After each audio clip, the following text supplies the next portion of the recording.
عبانة عن زياد بن علاقة قال سمعت جابر بن عبد الله رضي الله عنه يوم مات المغيرة بن شعبة رضي الله عنه قال فحمد الله فأثنى عليه وقال عليكم باتقاء الله وحده لا شريك له والوقار والسكينة حتى يأتيكم أمير فإنما يأتيكم المنى ثم قال استعفوا لأميركم فإنه كان يحب العفو ثم قال أما بعد فإني أتيت النبي صلى الله عليه وسلم وقلت أبايعك على الإسلام فشرط علي من يسلم لمسلم فبايعته على هذا ورب هذا المسجد إني لناصح لكم ثم استغفر فنزل. بسم اللہ الرحمن الرحیم. یہ روایت حضرت جریر ابن عبداللہ رضی اللہ تعالی عنہ کے ایک خطبے کے متعلق ہے. یہ زیاد ابن علاقہ الثعلبی رحمہ اللہ تعالی فرماتے ہیں کہ میں نے حضرت جریر ابن عبداللہ البجری رضی اللہ تعالی عنہ کو یہ بات ارشاد فرماتے ہوئے سنا. کس دن یہ بات ارشاد فرماتے ہوئے سنا؟ جس دن حضرت مغیرہ ابن شعبہ رضی اللہ تعالی عنہ کی وفات ہوئی. جس دن حضرت مغیرہ ابن شعبہ کا انتقال ہوا اس دن میں نے حضرت جریر ابن عبداللہ کو یہ بات بیان فرماتے ہوئے سنا. یہ واقعہ سن 50 ہجری کا ہے. حضرت مغیرہ ابن شعبہ رضی اللہ تعالی عنہ کوفہ کے اندر مقیم ہو گئے تھے. نبی کریم صلی اللہ علیہ وسلم کے بعد کے زمانے میں کوفہ میں آپ نے سکونت اختیار کر لی تھی. حضرت معاویہ رضی اللہ تعالی عنہ کی امارت کا دور تھا. حضرت معاویہ رضی اللہ تعالی عنہ نے حضرت مغیرہ ابن شعبہ رضی اللہ تعالی عنہ کو کوفہ کا گورنر بنایا تھا. ایسے ان کو عہدہ دینے کی شروعات حضرت عمر رضی اللہ تعالی عنہ نے کی تھی. سب سے پہلے حضرت عمر رضی اللہ تعالی عنہ نے حضرت مغیرہ ابن شعبہ کو بصرہ کا گورنر بنایا تھا اپنی دور خلافت میں. بعد میں خلافت راشدہ کے بعد حضرت امیر معاویہ کا جب دور آیا تو اس زمانے کے اندر حضرت امیر معاویہ نے ان کو کوفہ کا گورنر بنایا تھا. اس زمانے کا یہ واقعہ ہے. حضرت مغیرہ ابن شعبہ رضی اللہ تعالی عنہ بڑے اونچے درجے کے صحابہ میں سے ہیں. غزوہ احزاب کے موقع کے اوپر یہ ایمان لائے ہیں اور کوفہ کے اندر طاعون کی بیماری میں آپ کا انتقال ہوا. کہتے ہیں کہ آپ نے اپنے انتقال سے پہلے حضرت عروہ کو یا حضرت جریر کو یا زیاد بن ابی سفیان کو اپنا جانشین بنا دیا تھا. یعنی زندگی میں یہ فرما دیا تھا کہ جب میرا انتقال ہو جاوے تو یا تو حضرت عروہ کو یا تو حضرت جریر ابن عبداللہ کو یا زیاد بن ابو سفیان کو تم جو ہے میری جگہ کے اوپر وہ کام کاج کریں گے.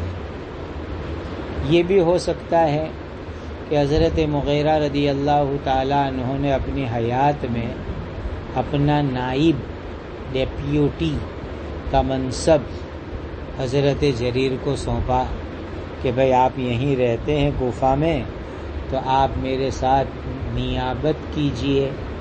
اصل امیر اور گورنر تو حضرت مغیرہ، لیکن ڈیپیوٹی گورنر نائب امیر حضرت جریر ابن عبداللہ رضی اللہ تعالی عنہ ہے. اب طاعون کی بیماری ہوئی اور حضرت مغیرہ بن شعبہ رضی اللہ تعالی عنہ کا انتقال ہو گیا.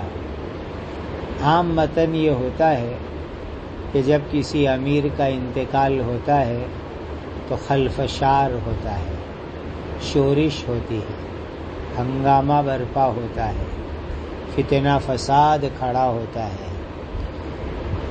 آج بھی یہی حال ہے کہ کسی بڑے کے انتقال کے بعد سب سے بڑی چیز ہوا کرتی ہے کہ فتنہ نہ ہو اور عافیت سے لوگوں میں سکون وقار باقی رہے، خلفشار نہ ہو.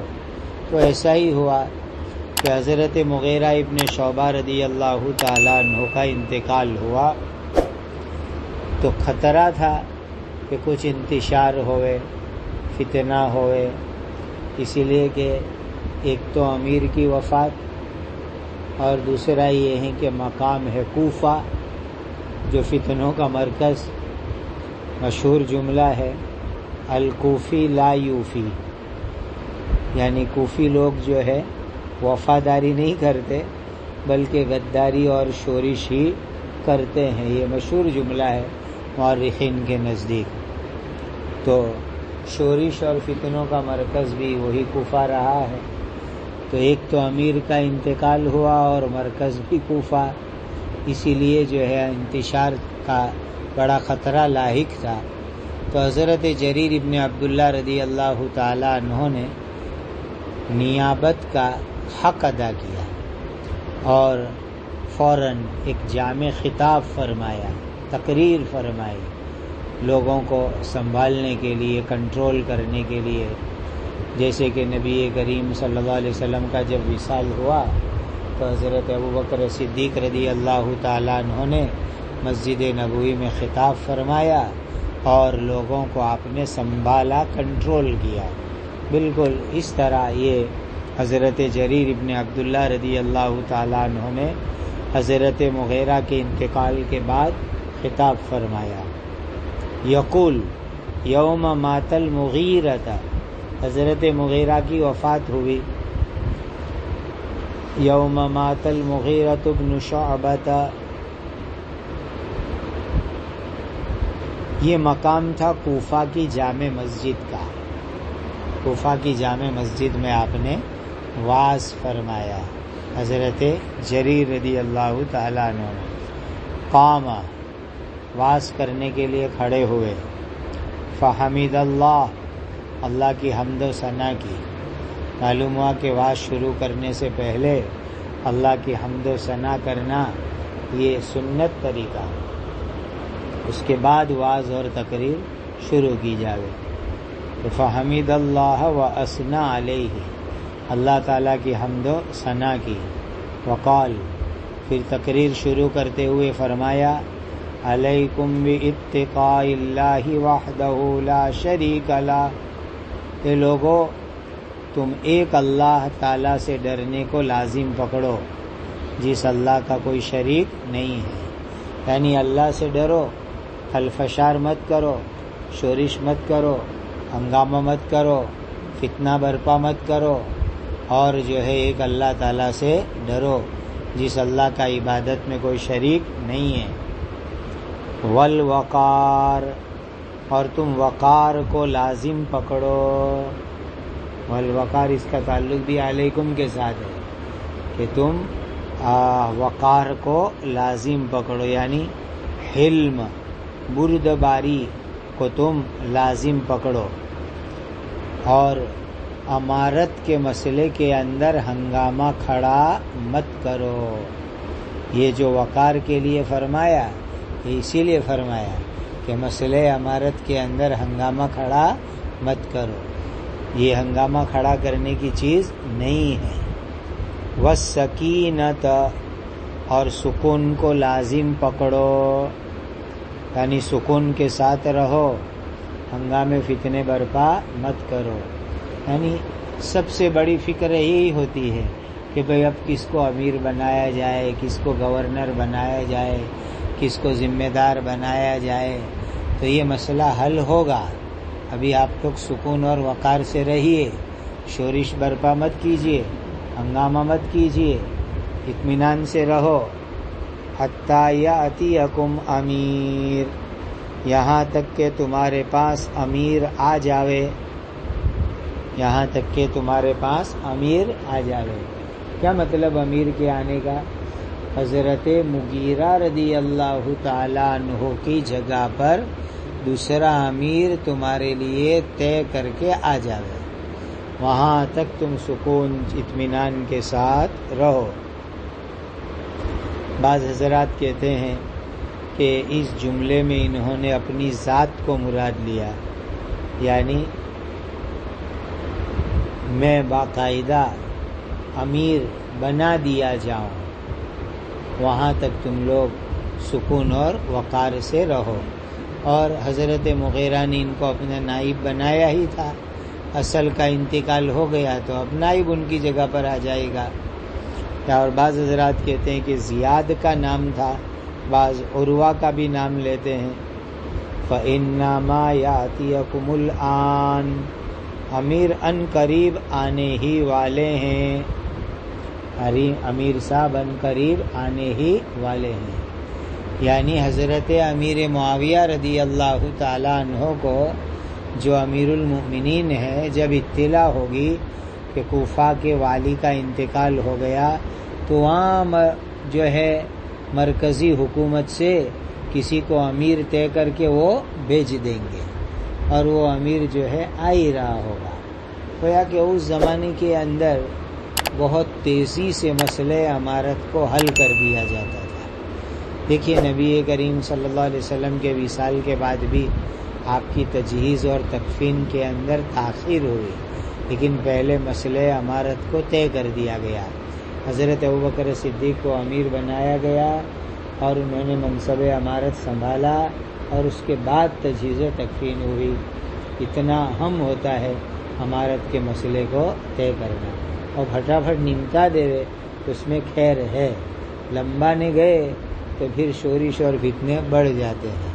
اسی لیے انہوں نے تسلی دی کہ بھائی تم لوگ ذرا رکو، فَإِنَّمَا يَأْتِيكُمُ الْآنَ، ان قریب تمہارے پاس آنے ہی والے ہیں امیر طے ہو کر کے.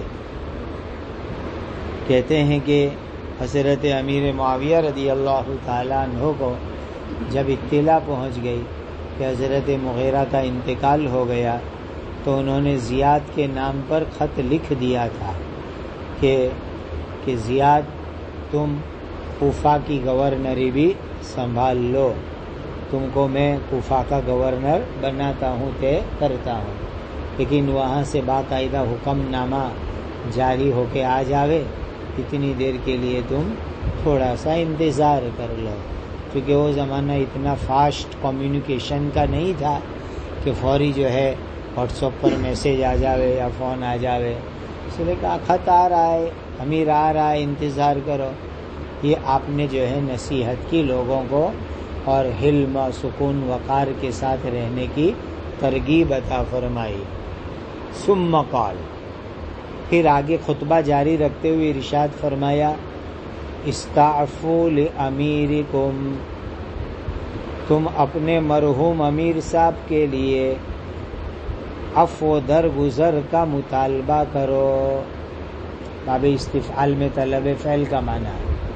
تمہارے مرحوم امیر صاحب حضرت مغیرہ ابن شعبہ رضی اللہ تعالی عنہ کے لیے عفو درگزر کو مانگو. دراصل حضرت مغیرہ ابن شعبہ رضی اللہ تعالی عنہ انتقال کر گئے. اب مرحوم کے لیے سب سے بڑی نیکی یہی ہے کہ ہم ان کے لیے دعائے مغفرت کریں، دعائے عفو کریں. یہ سب سے بڑی نیکی ہے. تو کہا امیر صاحب کے لیے دعائے مغفرت شروع کرو، اب کام یہ تم کو کرنا ہے. فَإِنَّهُ كَانَ يُحِبُّ الْعَفْوَ، تمہارے مرحوم امیر صاحب وہ بھی معافی کو بہت پسند کرتے تھے. تمہارے مرحوم امیر صاحب بھی معافی کو بہت پسند کرتے تھے۔ کیا مطلب؟ جس زمانے کے اندر وہ گورنر تھے، تم نے ان کے گورنری کے ایام دیکھے کہ لوگوں کے ساتھ عفو درگزر کا بڑا ان کا اچھا برتاؤ رہتا تھا۔ لوگوں کی شکایتیں چاہتی تھی تو شکایت کے اوپر وہ عفو درگزر سے کام لیتے تھے۔ یہ نہیں کہ ہر شکایت پر معمولی شکایت پر بھی وہ گرفت کرنے لگ جاوے، سزا دینے لگ جاوے، کوڑے برسانے لگ جاوے۔ ایسے تمہارے امیر صاحب نہیں تھے۔ مرحوم امیر صاحب جو ہے جس طریقے سے تمہاری غلطیوں کی شکایتیں پہنچتی تھی تم کو نصیحت کر کے معاف کر دیا کرتے تھے، تو اب اس وقت تم ان کے لیے اللہ تعالیٰ سے عفو درگزر کی درخواست کرو۔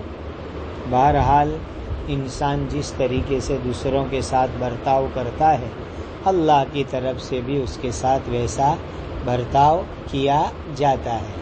کما تدینو تدانو، اس طریقے کی آپ نے نصیحت فرمائی۔ اب یہ جو آپ نے خطبہ دیا تو اس خطبے کے اندر ایک شائبہ ہو سکتا تھا۔ شائبہ اس بات کا ہو سکتا تھا کہ حضرت جریر رضی اللہ تعالیٰ عنہ کو خود منصب نبوت کی چاہت ہے، خود منصب امارت کی چاہت ہے، یعنی وہ امیر بننا چاہتے ہیں، وہ گورنر بننا چاہتے ہیں۔ اس کا شائبہ ہو سکتا ہے، گویا کہ وہ اس معاملے کی نقل کی طرف لوگوں کا ذہن جاوے کہ جس طرح نبی کریم صلی اللہ علیہ وسلم کا وصال ہوا اور فوراً صدیق اکبر نے بیان کیا اور صدیق اکبر ہی کو امیر بنایا گیا، تو اس طرح یہاں حضرت مغیرہ ابن شعبہ کا انتقال ہوا ہے، اب میں بیان کر رہا ہوں ان کے بعد تو مجھے امیر بنا دیا جائے، یہ تم قیاس آرائی مت کرنا، چونکہ لوگ ایسے موقع کے اوپر سگرا کبرا جوڑنے میں بڑے ماہر ہوا کرتے ہیں۔ لوگ فوراً جو ہے ادھر کی بات ادھر لگا کر کے نتیجہ عکس کرنے کے چکر میں لگے رہتے ہیں۔ اس لیے کہا کہ تم وہ معاملے کی طرف تمہارا ذہن مت لے جانا کہ وہاں حضور صلی اللہ علیہ وسلم کے وصال کے بعد حضرت ابو بکر صدیق نے خطاب فرمایا اور وہی امیر طے ہوئے، تو حضرت مغیرہ کے بعد میں خطاب کر رہا ہوں تو کوئی میرے دل کے اندر امارت گھوم رہی ہو کہ میں امیر بننا چاہتا ہوں، امارت کا منصب مجھے مل جائے، یہ تم لوگ جو ہے ہرگز مت سوچنا اور مت خیال کرنا۔ ثم قال، یہ نئی بات الگ سے فرمانی ہے، اسی لیے اما بعدو آیا بیچ میں۔ ابتدائی نصیحت ایک عمومی ہو گئی حالات کے اعتبار سے، تو چونکہ حضرت مغیرہ ابن شعبہ نے اپنی زندگی کے اندر ان کو اپنا نائب بنا کے رکھا تھا، اسی لیے حق کے نیابت ادا کیا، لوگوں کو نصیحت کی، حلم و وقار بردباری سے رہنے کی تاکید فرمائی، اور اس کے بعد جو ہے ایک دوسری اہم بات بتلانی ہے، اسی لیے اما بات کہہ کر ایک الگ بات کہہ رہے ہیں۔ کیا بات کہہ رہے ہیں؟ اس جملے کا خلاصہ یہ ہے آگے والی بات کا کہ میں جو یہ تمہارے سامنے اس وقت نصیحت اور تقریر کرنے کھڑا ہوا ہوں تو یہ مت سوچنا کہ میرے ذہن میں امارت ہے، میں امارت کے لیے کھڑا نہیں ہوا ہوں، یہ میرا تم کو نصیحت کرنا اس واسطے ہے کہ میں نے جو نبی کریم صلی اللہ علیہ وسلم سے بیعت کی تھی، اس بیعت میں جو آپ صلی اللہ علیہ وسلم نے فرمایا تھا کہ تمام ایمان والوں کے ساتھ خیر خواہی کا سلوک کرنا، تو اسی خیر خواہی کے اوپر جو میں نے بیعت کی تھی، تو خیر خواہی کا حق ادا کرنے کے واسطے میں تمہارے سامنے یہ بیان کرنے کھڑا ہوا ہوں، اور آپ صلی اللہ علیہ وسلم نے جو مجھے تاکید فرمائی تھی کہ مومن کے ساتھ خیر خواہی کرو، تو اس نازک موقع کے اوپر جو خیر خواہی کا تقاضا ہے، اس خیر خواہی کے تقاضے کو پورا کرنے کے لیے میں کھڑا ہوا ہوں، تاکہ میرے دل کے اندر کوئی امارت کی لالچ نہیں ہے۔ یہ آگے والے جملے کا حاصل ہے۔ ثم قال، اما بعد فإني أتيت النبي صلی اللہ علیہ وسلم. اس موقع پر حضرت جریر ابن عبداللہ نے اپنے اسلام والا واقعہ سنایا. جو ایمان لائے تھے، اسلام لائے تھے، وہ واقعہ وہ سنا رہے کہ میں حاضر ہوا نبی کریم صلی اللہ علیہ وسلم کی خدمت میں. قلت، اور میں نے عرض کیا، ابایعک علی الاسلام، اے نبی کریم صلی اللہ علیہ وسلم، میں آپ کے دست بابرکات پر اسلام کی بیعت کرتا ہوں، ایمان لانے کی بیعت کرتا ہوں. فشرط علی، آپ صلی اللہ علیہ وسلم نے میرے لیے شرط لگائی، والنصح لکل مسلم، ہر مسلمان کے ساتھ خیر خواہی کرنا. تو کہا جب میں نے ایمان قبول کیا تھا اسی وقت پر نبی کریم صلی اللہ علیہ وسلم نے مجھے بہت تاکید سے فرمایا تھا کہ بھائی ہر مسلمان کے ساتھ خیر خواہی کرنا. اور اس وقت بڑا حادثہ فاجعہ اہل کوفہ کے لیے پیش آیا ہے کہ امیر کا اٹھ جانا، وہ بھی اس قدر جلیل القدر صحابی جیسے امیر کا اٹھ جانا، یہ حادثہ فاجعہ ہے. اس موقع کے اوپر خیر خواہی کا تقاضا یہی ہے کہ جو میں تمہارے ساتھ اس وقت پر کر رہا ہوں، تمہیں نصیحت کر رہا ہوں، تمہیں سمجھا رہا ہوں، حلم اور وقار کے ساتھ رہنے کی تم کو ترغیب اور دعوت میں دے رہا ہوں. فبایعتہ علی ھذا، تو میں نے نصیحت کرنے کے اوپر، خیر خواہی کرنے کے اوپر بیعت کی تھی، لہذا اس بیعت کے تقاضے کو میں پورا کر رہا ہوں. وَرَبِّ ھَذَا الْمَسْجِدِ، اس مسجد کے رب کی قسم، کوفہ کی جامع مسجد کے مالک کی قسم، انی لناصح لکم، میں تمہارے لیے یقینی طور پر خیر خواہ ہوں، یقینی طور پر میں تمہارے لیے خیر خواہ ہوں. ان حرف مشبہ بالفعل، لام تاکید، جملہ اسمیہ، ٹرپل تاکید کے ساتھ آپ نے یہ بات ارشاد فرمائی کہ میں اس وقت تمہارے لیے درمیان جو کھڑا ہوا ہوں، میرے دماغ میں کوئی منصب کی لالچ نہیں ہے کہ میں کوئی عہدہ چاہتا ہوں، بلکہ میں خالص نصیحت کرنے کے لیے کھڑا ہوا ہوں. گویا کہ حضرت نبی کریم صلی اللہ علیہ وسلم نے مجھ سے جس بات پر بیعت لی تھی وہ بات بھی، اور میرا اس بیعت کو نبھاتے ہوئے اس وقت تمہارے درمیان میں کھڑا ہونا، یہ سب محض خیر خواہی پر مبنی ہے. اس میں کوئی غرض فاسد نہیں ہے، کوئی مقصد فاسد نہیں ہے، اور میں خالص تمہاری خیر خواہی کرنے کے لیے کھڑا ہوا ہوں. ثم استغفر، پھر آپ نے دعائے مغفرت کی. حضرت جریر نے ممبر پر کھڑے ہو کر کے استغفار کیا، دعائے مغفرت کی. ونزل، اور ممبر سے نیچے اتر آئے، یعنی تقریر انہوں نے مکمل فرما دی. اب ایک مسئلہ یہاں یہ ہے کہ اہم کاموں کے اختتام کے اوپر استغفار ہونا چاہیے. یہ طریقہ شریعت کا مزاج ہے کہ اہم کام کے اختتام کے اوپر استغفار ہونا چاہیے. اس کی ایک مثال ہے نماز، کہ ہم جب نماز ختم کرتے ہیں تو اللہم انی ظلمت نفسی ظلما کبیرا ولا یغفر الذنوب الا انت فاغفر لی، یہ ایک اس کی مثال ہے. دوسری مثال، بیت الخلا سے نکلنے کے بعد ہم دعا پڑھتے ہیں غفرانک، غفرانک، دیکھیے یہ بھی مغفرت کی دعا ہو گئی. اسی طریقے سے وضو سے فارغ ہونے کے بعد اللہم اجعلنی من التوابین، یہ بھی استغفار ہے کہ اللہ مجھے توبہ کرنے والوں میں سے بنا دیجیے. گویا کہ ہر اہم کام کے اختتام پر استغفار ہونا چاہیے.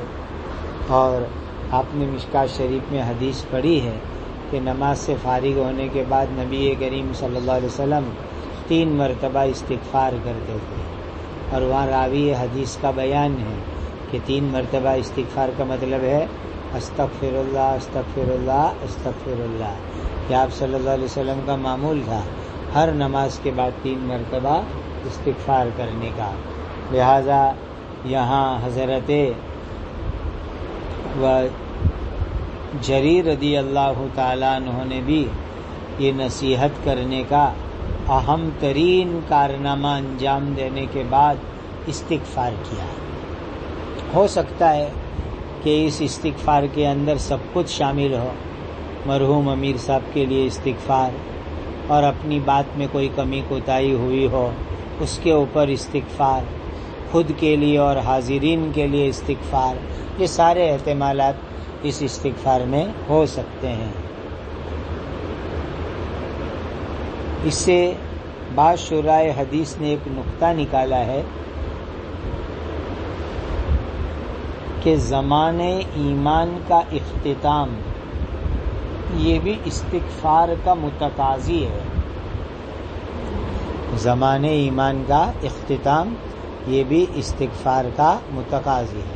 اور زمانے ایمان کون سا؟ کہ بھئی انسان دنیا کی زندگی کے اندر ایمان کا مکلف ہے، یہ ہے زمانے ایمان۔ اور زمانے ایمان کا اختتام ہوگا موت کے اوپر، تو کہا کہ موت کے وقت پر انسان کو استغفار کرنا چاہیے کہ اللہ جو کچھ ہوا ہو آپ مجھے معاف فرما دیجئے۔ اسی لیے آپ کو معلوم ہے کہ سورہ اذا جاء نصر اللہ نازل ہوئی تو اس میں نبی کریم صلی اللہ علیہ وسلم کو کیا فرمایا؟ فسبح بحمد ربک واستغفرہ، کہ نبی آپ کی بعثت اور آپ کی دنیا میں تشریف آوری کے جو مقاصد ہے پورے ہو گئے، اور اب آپ کو جو ہے ہمارے یہاں واپس آنا ہے لوٹ کر کے، لہٰذا آپ اللہ کی حمد کیجئے اور آپ اللہ تعالیٰ سے استغفار کیجئے۔ نبی کریم صلی اللہ علیہ وسلم کو بھی حیات مقدسہ کے آخری ایام کے اندر باری تعالیٰ کی طرف سے استغفار کرنے کا حکم دیا گیا ہے۔ تو زمانے ایمان کے اختتام کے اوپر انسان کو استغفار کی طرف متوجہ رہنا چاہیے، اللہ تعالیٰ سے معافی مانگ لینی چاہیے۔ اور اس کے یہ نقطہ نکالا کہ امام بخاری رحمۃ اللہ علیہ نے یہ سیٹنگ بہت عمدہ کی ہے کہ بھائی کتاب الایمان کا اختتام بھی استغفار پر ہو رہا ہے، کہ بھائی کتاب الایمان جیسی اہم ترین کتاب میں نے تمہارے سامنے پیش کی تو کہا اس کے اندر اختتام جو ہے استغفار کے اوپر ہو رہا ہے۔ تو آخری باب نصیحت کا، یعنی ہر مومن کے ساتھ خیر خواہی کا، اور اس کے اندر آخری لفظ لائے وہ استغفار کے متعلق، کہ بھئی انسان کو اپنے ایمان کے ساتھ استغفار کا سلسلہ جاری رکھنا چاہیے۔ وَنَزَلَ أَيْ عَنِ الْمِنبَرِ، یعنی ممبر سے پھر حضرت جریر رضی اللہ تعالیٰ عنہ نیچے اتر گئے۔ اب یہاں ایک نقطہ سمجھو، امام بخاری رحمۃ اللہ علیہ نے یہاں اختتام بھی بڑا عجیب اور بڑا حسین کیا ہے۔ آخری باب قائم کیا النصیحہ کا، تو انہوں نے عمل بھی ایسا ہی کیا کہ اے میری کتاب کے پڑھنے والوں، میں کتاب الایمان کو ختم کرنے میں بھی تمہارے لیے خیر خواہ ہوں، کہ صحیح حدیث نقل کر کے میں تمہاری خیر خواہی کر دیتا ہوں۔ ایک صحیح حدیث میں نے نقل کی، اس صحیح حدیث کو پڑھو اور اس کے اوپر عمل کرو، یہ تمہارے لیے میری طرف سے بہت بڑی خیر خواہی ہے۔ دوسرا حسن اختتام یہ ہو گیا کہ اس آخری روایت کے اندر کیا فرمایا؟ فَإِنَّمَا يَأْتِيكُمُ الْآنَ، امیر صاحب ان قریب تمہارے پاس پہنچ رہے ہیں، اور امیر صاحب آئیں گے تو وہ نظام شریعت کو برقرار رکھنے میں امارت کریں گے، یعنی امیر اس لیے نہیں آئیں گے کہ لوگوں کی جیب خالی کرے اور اپنی جیب بھرے، اس کے لیے امیر نہیں آ رہے۔ امیر جو طے ہوں گے ان کا مقصد کیا ہوگا کہ یہاں کوفہ کے اندر نظام شریعت برقرار رہے، شریعت کے احکام برقرار رہے۔ تو امام بخاری رحمۃ اللہ علیہ یہاں اشارہ دینا چاہتے ہیں کہ تم لوگ بھی شریعت کے احکام کو اچھی طریقے سے مضبوطی سے پکڑ کے رہو تو تمہارا ایمان کامل رہے گا، اور ایمان کے اندر حسن اور ایمان کے اندر خوبی تمہارے اندر برقرار رہے گی۔ اسی طریقے سے استغفار کا لفظ لا کر کے آپ نے حسن اختتام کیا کہ بھئی اس میں کچھ کمی کوتاہی ہو گئی ہو تو اللہ سبحانہ و تعالی سے ہم استغفار چاہتے ہیں کہ اللہ تعالی ہماری اس کمی کوتاہی کو معاف فرما دے گے۔ اور آپ کو وہاں بتلایا تھا بدول وحی کے اختتام کے اوپر کہ حضرت شیخ مولانا محمد زکریا صاحب نور اللہ مرکزہ فرماتے ہیں کہ امام بخاری رحمۃ اللہ علیہ کا طرز یہ ہے کہ حسن اختتام فکر آخرت سے کرتے ہیں، یعنی اپنی کوئی بھی کتاب ختم کرتے کرتے کوئی ایسا لفظ لائیں گے جس سے آخرت اور موت کی یاد تازہ ہو جائے، ہر کتاب کے ختم پر۔ وہاں بھی آپ کو ایک